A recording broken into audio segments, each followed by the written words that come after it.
حضرت علی رضی اللہ تعالی عنہ سے پوچھا گیا کہ انسان برا کب بنتا ہے؟ فرمایا، جب وہ اپنے آپ کو دوسروں سے اچھا سمجھنے لگے۔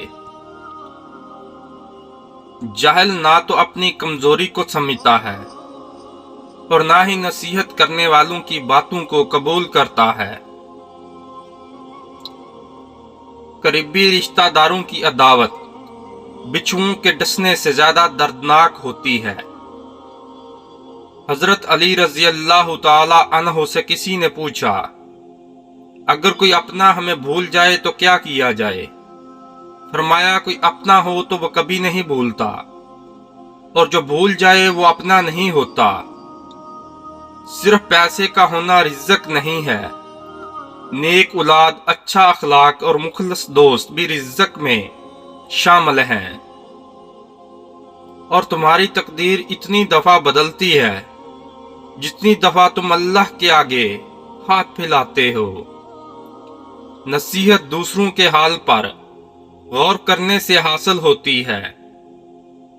غربت انسان کو اپنے ہی شہر میں اجنبی بنا دیتی ہے۔ اپنی خوشی کے لیے کسی دوسرے کی خوشی خاک میں مت ملاؤ، تمہاری وہ خوشی بیکار ہے جس کے پیچھے کسی کے آنسو ہوں۔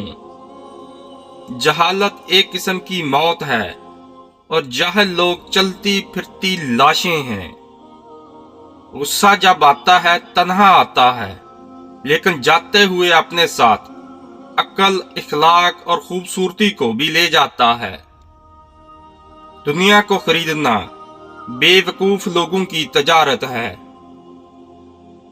جب رزق میں کمی واقع ہونے لگے تو کثرت سے اللہ سے استغفار کیا کرو۔ جس شخص کے دشمن نہ ہوں اور سب دوست ہوں، اس جیسا منافق کوئی نہیں، کیونکہ دشمن اس کے ہوتے ہیں جو حق کی بات کرتا ہے۔ برے انسان کی صحبت سے پرہیز کرو، کیونکہ وہ تلوار کی طرح ہے، دیکھنے میں خوبصورت اور اثر میں خطرناک ہے۔ آنسوں کا ہر قطرہ دنیا کی ہر چیز سے زیادہ مہنگا ہے، لیکن کوئی اس کی قیمت اس وقت تک نہیں جان سکتا جب تک وہ اس کی اپنی آنکھ سے نہ نکلیں۔ دکھ میں کبھی پچھتاوے کے آنسو نہ بہاؤ، کیونکہ تم وہ خوش نصیب ہو جسے اللہ نے آزمائش کے قابل سمجھا۔ تنگ دستی میں سخاوت کرنا، غصے میں سچ بولنا اور طاقت کے ہوتے ہوئے معاف کرنا افضل ترین نیکیوں میں سے ہے۔ تم کسی کے ساتھ بھلائی کرو اور تمہیں اس کا بدلہ برائی کی صورت میں ملے تو سمجھ لو کہ تمہاری نیکی قبول ہو گئی۔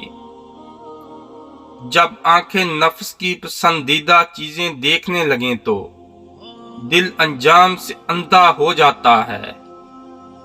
معافی جس قدر شریف کی اصلاح کرتی ہے، اتنا ہی کمینے کو بگاڑ دیتی ہے۔ مصیبت کے وقت بھی مطمئن نظر آؤ اور مشکلات کے باوجود خوش باش رہو۔